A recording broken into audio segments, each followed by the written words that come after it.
Hey guys, it's me, Marco, the American Lemko, and today I'm in Uzhhorod. Today we have a really cool guest, the one and only Myhal Lyzhechko. Myhal, how are you doing today? Thanks, pretty good. Just had a great meal and that was fantastic.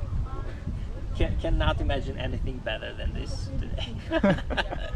Alright guys, real quick, Myhal, can you tell us what exactly we had for lunch today? Oh, Jesus. So that was, well, boblevesh.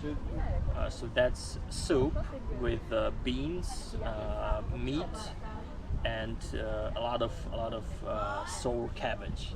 So that's pretty classical thing for this region, right? So it's fully from products that are growing here, let's say. And yeah, I can consider that as traditional food for myself, for my family at least. Although we would call it differently, but it's still the same dish, right? And also we ate knedlik sehedinskom. So that's once again sour cabbage, a basement of that dish, and a specific bread that's steamed cooked. Yeah, so it's not like baked; it's steamed. So it's really soft. And sehedinsky is basically like a dressing for it, I would say, right? So that's sour cabbage with meat, and that's it. That's pretty much it. And what was that one drink we had at the restaurant? Kofola. Kofola. Yeah, it's called kofola, and there are not many places in Uzhhorod where you can have it in restaurant. So basically it's Czechoslovak substitute for Coca-Cola. Yeah. So during Soviet times they tried to replace that.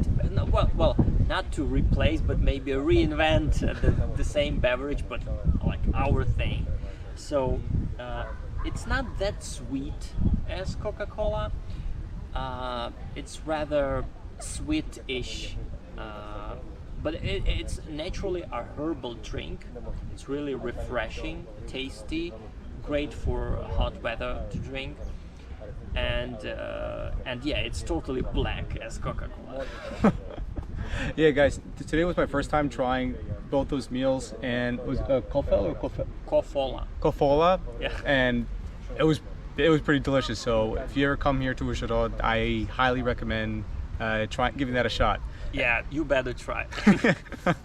Okay, so now for those who don't know Myhal, we're just gonna give some background. So Myhal, you're Rusyn, correct? Yep, so, pretty much.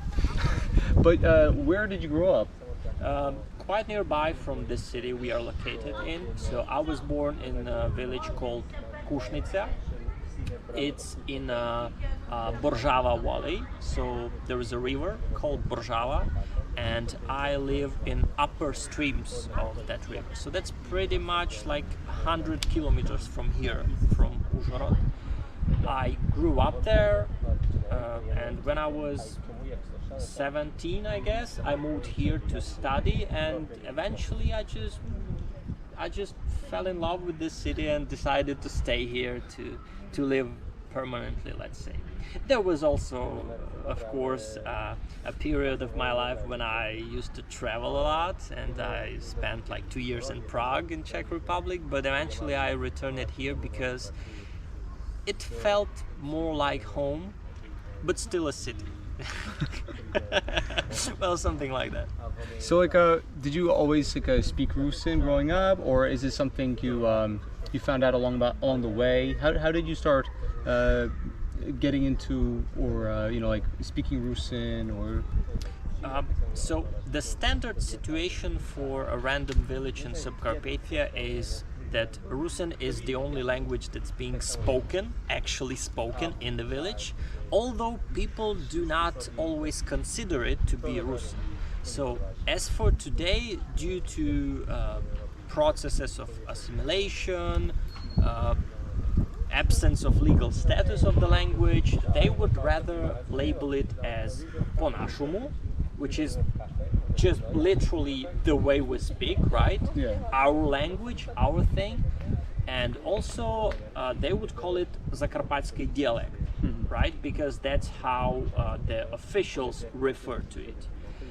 Nevertheless, some people are aware that it's a standalone language that has its own name, but either way, no matter how do we look at it linguistically or politically, it's the only spoken language in the village here, besides Hungarian villages. That's important to note, that we also have Hungarian villages nearby the Hungarian border, right?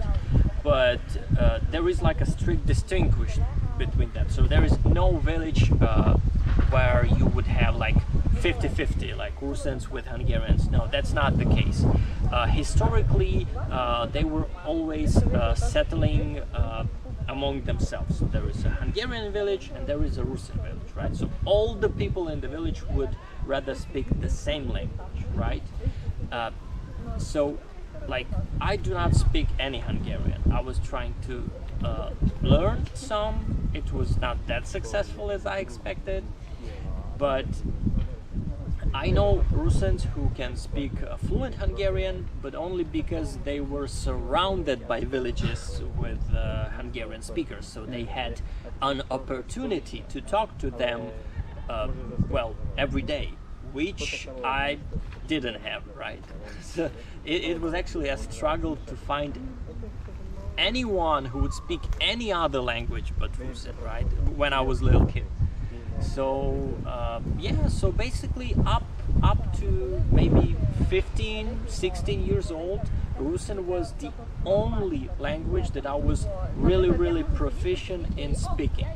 I was really good in writing in Ukrainian and Russian because I was studying that in school, but I wasn't good at speaking Ukrainian, by the way, because like who I would talk to, you know, like I got proficient enough in speaking Ukrainian in Uzhhorod here after I moved here. Yeah, so that's the story. Okay, so now here's the question. Now we're in Uzhhorod right now, so how far, I guess, would you have to go from Uzhhorod to like the nearest village where a majority people, if not everyone, speaks in Rusin? Good question. So right now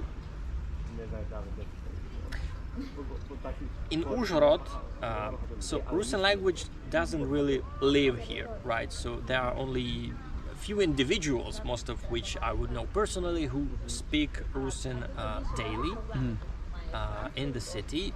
Other people are trying, maybe subconsciously, but trying to assimilate into Ukrainian-speaking majority of the city.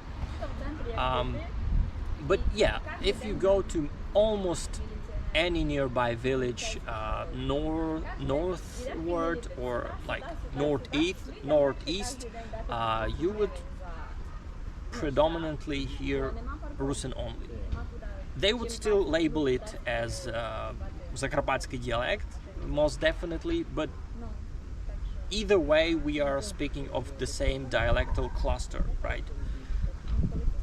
So yeah, to summarize it, it's almost any village north or eastwards from here. Okay, now one thing was kind of cool that I noticed because me and Myhal, we were in the cafe earlier, and what Myhal brought up to me was, although like sometimes if you the restaurant, majority of people will speak like Ukrainian over here, like in the cafe or restaurant, but they can, if you speak to them in Rusin, they more or less should be able to understand. Yeah. So there is not much of a language barrier between Uzhhorod itself and villages nearby, because when you go to cafe, you need to understand that mostly people who are working there, like waiters and so on, they are mostly students. And so they are people from nearby villages. So although they would speak Ukrainian to you by default, because we are at work, we need to be like official, but there won't be a problem. Like there won't be a case that they won't understand you. Right. They might take it as something unusual because people in the city would try to speak more standard Ukrainian. Although it was really rarely that I would spot a person who wouldn't understand me at all. Like maybe twice in the lifetime I ended up in this situation where here in Uzhhorod a waiter wouldn't understand me in Rusin. No. So that was something absurdly unexpected for me as well. Yeah. So now, well, I'm well aware that you have a YouTube channel, but could you tell our viewers back at home what kind of things do you show on your YouTube channel? Yeah, so for my YouTube channel, I was experimenting a lot with the content. Basically, the whole YouTube channel of mine started as a place where I can speak Rusin on the internet, because I've discovered that it was not a thing, like at all. Like if you're trying to Google any Rusin content on the internet, but in Rusin, not in English, most of that content was either political or just cringe. So I decided that, well, guess I do it myself.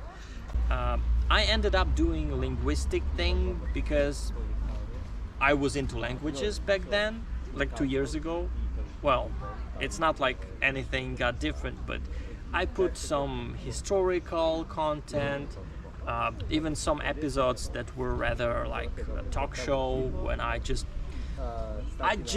met with Rusins to talk to them, right, and recorded that as a video, and that was enough for a content. Then I did a few different series of videos, like different forms of Rusin names here. Like I put up linguistic maps and I compared, like, let's say my name would be called Myhal in Upper Borzhava, but it would be a few different names basically across the Subcarpathia, right? Mikhailo, Misho, Misha, Mityo, surprisingly here in Uzhhorod. So yeah, and I also read folk tales in Rusin, which was also not a thing before I tried to do it, because they were originally published in Ukrainian and Russian, so they were never written down in Rusin, so we had to translate them back before voicing them. So that was funny, but that was actually a pretty cool experience. And also I had nice series where I let's say played a game with my viewers, where I just took random words from my personal vocabulary that I marked as, let's say, a forgotten dictionary, because those were specific words that I used to use as a kid, but then I forgot them and rediscovered them as an adult. So I had such kind of dictionary, and I was just pulling random words from that dictionary and asking my audience to guess what is that, right? And then I explained them word by word, like what is it, which content, which kind of context do we use this word in, and that was pretty funny because a lot of people wouldn't guess like a half of them, right? There are some individuals who would be good at like guessing 8 of them, right? But I don't remember a case when a person would say, okay, 10 out of 10, I got them all. So that was almost never a case that I had anyone to guess all the words. It was pretty fun game. Yeah. Yeah, and now since the war, the actual war started, if in case you don't know, Russia attacked my country and is massacring people right now. Since that moment, my YouTube channel went a bit more political and more history focused because of these events, I understand that I need to maybe talk more about the history of this piece of land too, because it also suffered from Russian occupation like 70 years ago, right? And it was silenced all the way along in Soviet Union. So to go further in life, I believe I would need to talk more about how we ended up here where we are, so about history. So I guess there will be more historical content on my channel. Yeah, pretty much like that. Yeah, it's really cool because it's like when you were just growing up, there was nothing like this. Like this kind of channel didn't exist. Yeah. But thanks to you, it does exist, and so like other people growing up now, they actually, you made that first step. You made that. I was not first. I was not the first. It just, okay. Yeah. I was saying that most of the Rusin content I found on internet, it was not good enough for me, I would say. Got it. There was already a show on a local TV called Rusynska Rodina, but to me it was, a TV show for grandmas, and I was like, nah, it's cool. It's cool that we have a Rusin program on a TV, and wow, it blew my mind that it exists. But I was like, nah, I wouldn't watch it. Like me, so I wanted to create content that people like me would enjoy as well. So it's not only like ancient poetry that no one understands anymore. I wanted something modern, something cool, and right now I started streaming games on Twitch, and I do comment them in Rusin. And I have some audience, small audience, but it's pretty cool that they return to me every stream. They like the show that I do, and yeah, it's just a good example that you can do whatever you want in your own language, and you still can make it cool. So I just try to do what I would enjoy to watch myself, and I think that's more than enough. Yeah, so that's cool because you include like the Rusin part, but then you also include what you like, and that also makes it relatable to other people your age or younger. Yeah. That's the main point. I realized that, let's say, the program I referred to, Rusynska Rodina, on the local TV, it's good that it exists, but the content they create wasn't really suited for younger generation. So what I see, like, we have a lot of public organizations here, Rusin focused, like how do I call that in English?